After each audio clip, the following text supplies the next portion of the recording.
Dahulu, negara Malaysia dipandang enteng di mata dunia.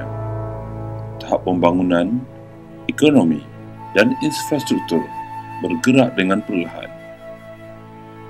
Namun, dengan pucuk pimpinan yang berwawasan dan berdedikasi, barisan pemimpin Melayu dapat berdiri atas kaki sendiri bagi meletakkan Malaysia setaraf negara membangun. Kini kita beruntung dengan pemimpin yang beretika, Malaysia bertambah maju dengan aman dan sentosa. Negeri kita ini dengan jiwa raga kita merdeka.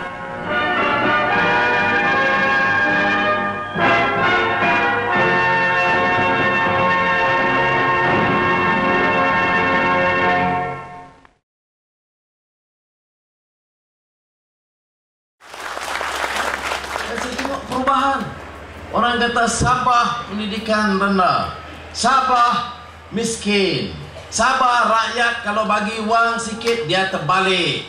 Sabah ini kata mereka di tangan mereka, orang kaya, orang rasuah boleh pegang semua. Dia kata ikut. Pangkah BN.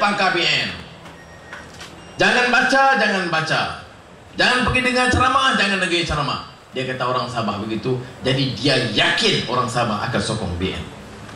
Saya yakin, insya-Allah kali ini Sabah akan buat kejutan cukup luar biasa, menang keadilan. Kita telah berdepan dengan pelbagai dugaan dan cabaran. Tetapi dalam konteks negara yang begini unik dan juga kompleks, banyak juga cabaran dan dugaan kita. Bukan senang nak kita tadbir negara Malaysia dari padang besar Perlis tu. Budaya di Perlis tu lain. Nak sampai ke ujung ya ini Sempurna dan Sipadan melalui tempat-tempat macam Bumi Tuaran ini. Cuba bayangkan bermacam-macam budaya. Kadang-kadang bahasa yang dicakap itu, kadang-kadang kita antara faham tak faham. Kadang-kadang bila isteri saya cakap bahasa Minang, saya pun kadang terpinga-pinga. Itu belum lagi bahasa Bajau. Tadi sebut bahasa Bajau, tadi pun saya langsung tak faham.